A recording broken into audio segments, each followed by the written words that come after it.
Hey everyone, and welcome back to my series on how to tune cars in BeamNG.drive. But we have already tuned a street car and a track car. It's time to move on to drifting. For drifting, you need at least rear-wheel drive. Rear-wheel drive or all-wheel drive. You cannot drift a front-wheel drive car. You can power slide one, but you cannot actually drift one. So, as I said, rear-wheel drive or all-wheel drive. In this video, I will be using the Asus 200BX because it is my favorite drift car. So let's go through the parts as usual. Bearing in mind, you want it to be light and you want lots of torque. So let's go through this really quick.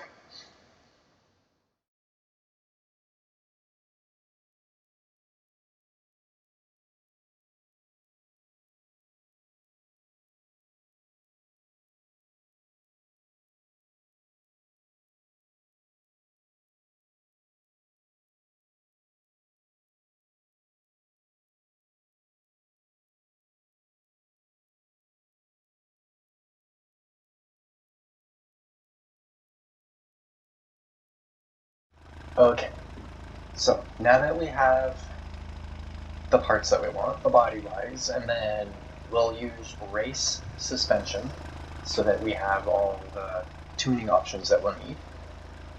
I'm going to leave a spoiler off for now, and then you'll want tires or wheels that can accept the drift tires. Some of my drift configurations don't have drift tires, but we'll use them for this one.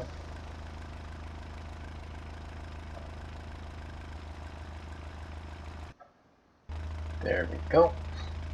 Okay, so as usual, we'll want to make sure that anti-lock braking is off, and since we're doing a drift car, we will not be turning it back on. We'll be leaving anti-lock off, and then the engine, we have parts that will allow us to have as much torque as possible. As I always cover first is the brakes. So let's tune the brakes. I'm here in West Coast, I think it is, at the drift track right in the parking lot of the racetrack, just because this is where I like to tune my drift cars.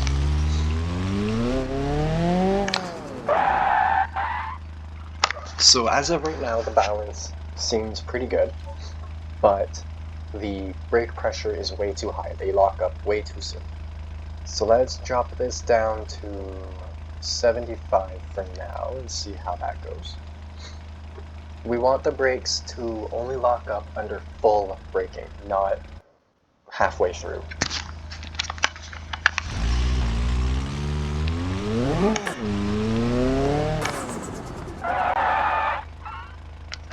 Still a little bit too much. And the brake bias seems decent, except the front wheels are locking up a little bit sooner than I'd like them to. We want the front wheels to lock up first, but not too soon after the back or before the back ones. So I'm going to bring the bias back a little bit, and then we will lower the pressure a little bit. Since we're on drift tires, we can probably take it all the way down, but it's good just to be sure.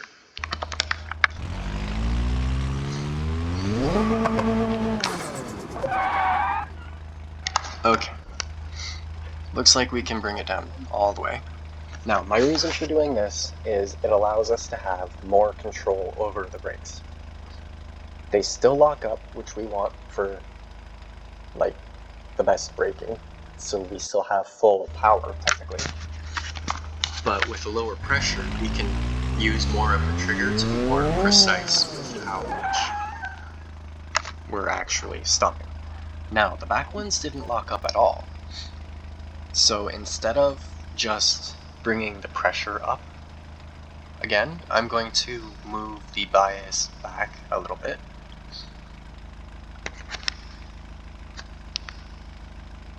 And then we'll see how that goes. As I mentioned in my previous videos, The audio and video quality isn't the greatest because I'm using a different setup than I usually do.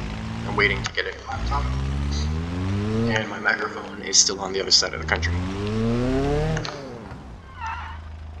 Alright, it looks like the rear wheels locked up first that time. So let's bring it forwards by one, and hopefully that's where we need it.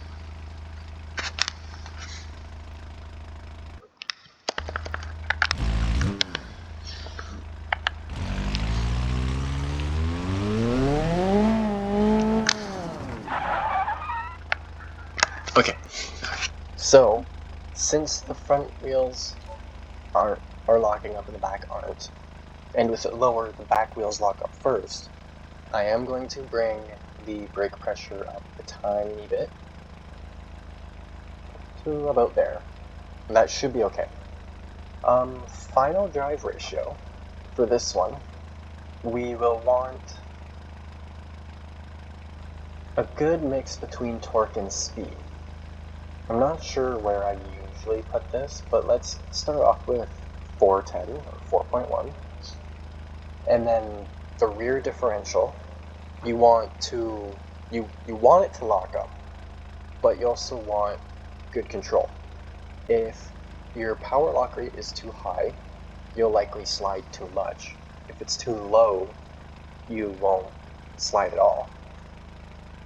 Or you might still slide, but they won't lock up. You want, like, the wheels won't spin the same speed, is what I'm trying to say. The coast lock rate, if it's too high, you'll slide too much when you let off the throttle.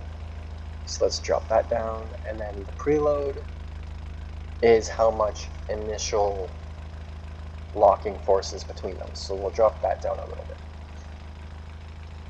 So we will apply this, and then do our first little slidey test.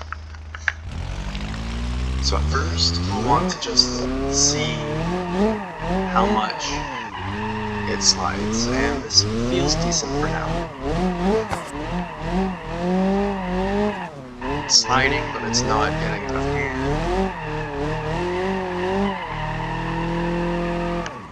And then when I let off, it stops sliding. If we have too much coast lock, it won't stop sliding when you let off. You want it to kind of slow down and not slide as much when you let off. And then the gear ratio seems good for now. I don't have any specific tuning for the final drive ratio yet. It's kind of more how it feels once we're actually getting around the track. Now, the rev limit. What I typically do, as I mentioned before, at first, is max out the limit and drop the cut time. For drifting, I like to have the limit cut time as low as possible so it doesn't take power away for too long. And then we'll start with the RPM as high as we can go. And then depending on the engine block we chose, I put stage 3 in this. And I'll have a different limit that it can handle. With being stage 3, it should handle the whole 9000. Yep, okay. Another thing I should have mentioned is I recommend having the wheel debug app, the Geforce app, and the engine debug app, just the simple one, so that you can see the RPM. When you're revving and it shows the over rev risk, check what RPM it's coming up at. Reset your car, slowly rev it again, and then set your RPM limit just below where it's giving you the over rev warning. Another thing I should mention is if the car has it, make sure to apply, make sure you apply the quick ratio drift steering. This way the wheels turn quickly and the drift steering has a tighter steering lock, meaning the wheels can turn further. So, now that we have the brakes and the RPM where we want it, we can adjust the boost. typically what I do is I go down the road, go into 60 gear, and let the boost rise until it gives me a warning or goes up, and then I slowly nudge it back. If you want to see it specifically, check out the track tuning video. But in this, we need to be a little bit more precise. So I'm going to start with 15. I think my actual drift car only makes about 15 psi. Not real one, but the one I actually use in this. Now, when it comes to suspension, this is part of where I mean each person is different for what they like. Some people like a stiffer suspension, some people like softer suspension. When it comes to drifting, I kind of like my suspension a little bit on the stiffer side, so I'm going to bring these up a little bit. Let's start with 5 on each, and then I'm going to bring the spring rate up. Let's make this a 2. So 5, 5, and 2. Stiffer springs, of course, make just overall stiffer, but it'll also lift up the car, as you can see. So now we will want to lower it a tiny bit. The bump dampening, if it's too high, when you go over a bump, it'll cause the front of the car to be really rough and potentially come off the ground. We do not want that. But if it's too soft, it'll be too squishy and too rolly and just not good either. So play around with those a little bit as you're drifting around and stuff. And then the sway bars, I will increase a tiny bit. However, if the rear sway bar is too stiff, the back end will slide around too much. You want the rear sway bar lower than the front, but not too high. And that just controls the body roll. The transmission, I'm actually going to leave for this one. I did change it in the track car, so if you're curious on how I do that, check out that video, but it's not that big a video. Drift cars are actually pretty easy to deal with. You can take pretty much any car, put some low grip tires on it, and drift it, as long as it's rear or all-wheel drive like I mentioned before. Now, what really matters in a drift car is your alignment. What we'll want is the back camber should be fine now, but we might want, the caster looks fine. Caster is how much your strut, or just your turning axis in general, how far it is leaned back at the top. So picture there's a line, the more it leans back. I'm not sure if that's more caster or less, but whatever, that's your caster. Your camber is how much the top of the tire leans in or out. Negative is in, positive is out. And then toe is how much your tires lean, point in or out. With a drift car, I recommend having your rear toe in a fair bit, not too much, and then your front toe out a little bit. This will cause the rear end to want to go straight, so you'll have a bit more control over how much you're sliding. And then having the toe out in the front will allow you to change angles easier and turn better. Toe in allows for more straight line stability but less turning. Toe out has less straight line stability but better cornering. And then your tires, the lower the pressure, the more they'll flatten on the ground and the more grip you have, but that'll also create drag. The higher the pressure, the less grip you have, which we kind of want in this situation, but not too little. And then in real life, they'll wear differently and weird depending on how much pressure you have, but we don't need to worry about that for this.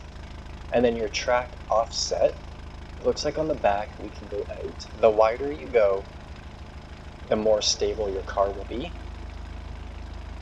So let's go with this for now and see how it is. And then of course a wing will create downforce, so if you want extra downforce while you're moving, add a wing, add more angle to it to create more downforce, but that would create drag and slow you down, which isn't really something we need to worry about too much in drifting. So now that we have our little preliminary tuning, let's see how well it performs.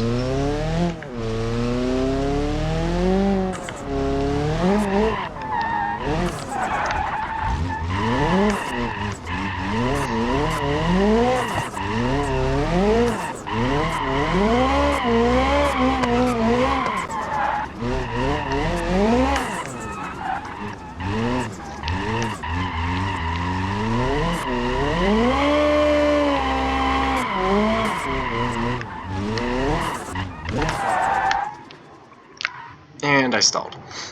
But so far this is actually pretty good. The front end is doing exactly what I want it, and the back end is sliding, but it's not sliding too much. Which, to be honest, I'm actually pretty happy with how this is handling. If the rear end is sliding too much, I would first suggest maybe tow it in a little bit more or decrease your camber. And then if the front end isn't turning how you want it, maybe increase the camber a little bit. Like if the back end is, if you're just spinning out, perhaps you need more camber in the front to help catch it, or caster. But I'm actually kind of surprised. This is doing pretty well. Let's try to do a full lap so I can get the, that corner back there.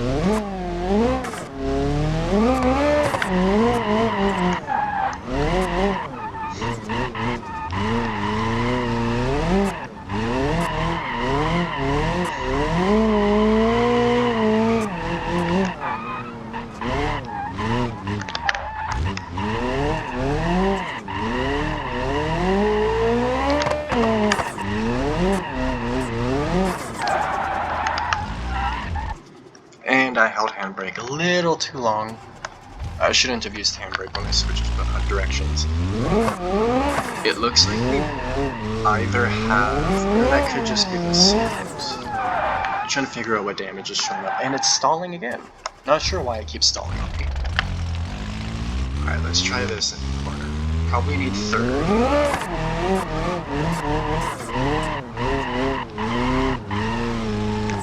And I needed a little bit more throttle, so let's just quickly spin around and try going this way.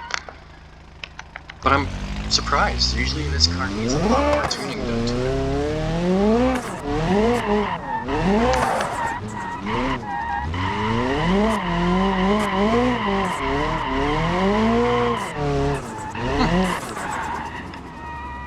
Well then, it's taken me forever to get my other version of this to drift well, but like I said, drift cars are typically easy. It's more down to skill. But as I said, if the rear end is sliding too much, your sway bar could be too stiff, and your alignment could be wrong. What I suggest is going around a corner, if you can even hear me over the car, go around a corner and pause, and then change your camera so that you can see how level the wheel is with the ground. By the looks of it, I could probably take some camber out of the rear, and then you want the front wheels, again, to be fairly level with the ground. So I could probably take out a little bit of caster, I'll say. But other than that, this is doing really well. For the longest time, this car, the 200BX in general, didn't have enough low-end torque, so maybe they updated it. So I'm going to reduce the rear camber a little bit and see what happens.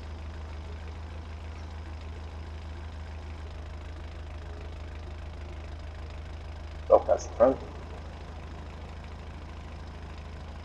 And there is more camber on the back than the front. As a preference, I do not like that. So I'm going to bring the front camber back and then reduce the caster a tiny bit. Let's see how that does. Once again, for your own preference, you'll just kind of have to mess around with it.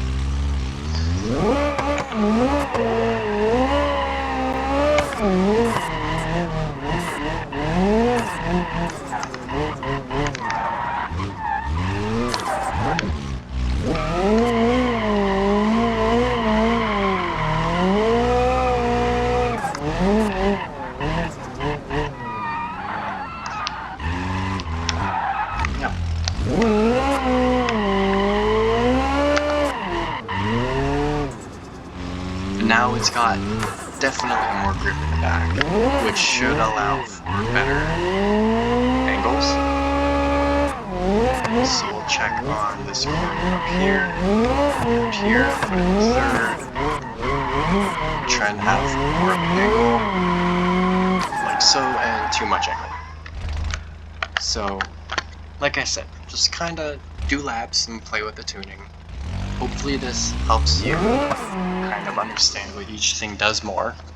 If you want the back to follow the front more toe in, more grip, you want the tires to be flatter, so on. And yeah, I'm not really sure what else to cover for this one because tuning a drift car is fairly easy.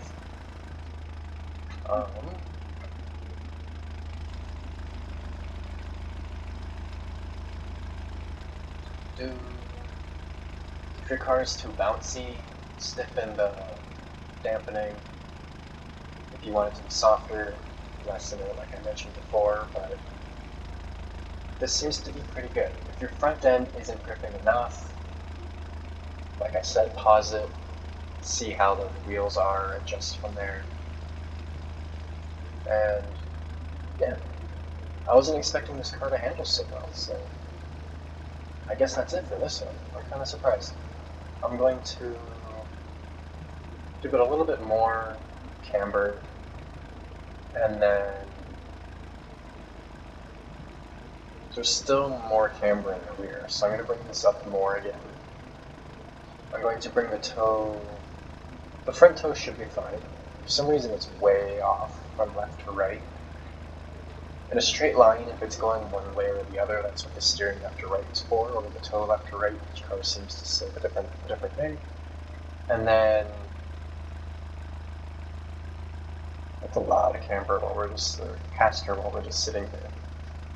But yeah, basically, just kind of fiddle with things until it suits your driving style.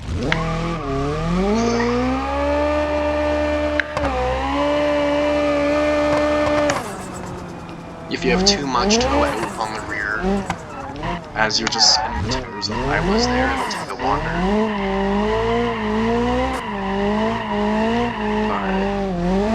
But this seems to be doing pretty good.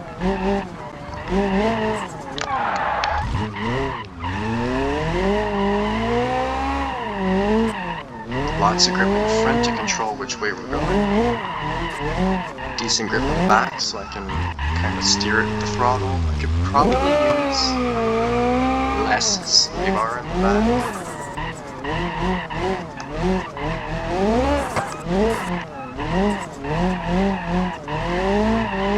It's doing pretty good. I like it. So yeah, a little bit, as my phone goes off, a little bit faster video this time, but or shorter I should say, but as I've said a couple times now, tuning a drift car is pretty simple. It's just kind of little tiny adjustments here and there so it handles the way you want. It's not as precise as like a track car or an off-road vehicle. So yeah, hopefully this helps you understand a bit more on what each part does in a drifting scenario. Each thing's kind of the same, it's just for sliding, not gripping around a corner. So yeah, hopefully this helps. I hope you enjoy it, and thanks for watching.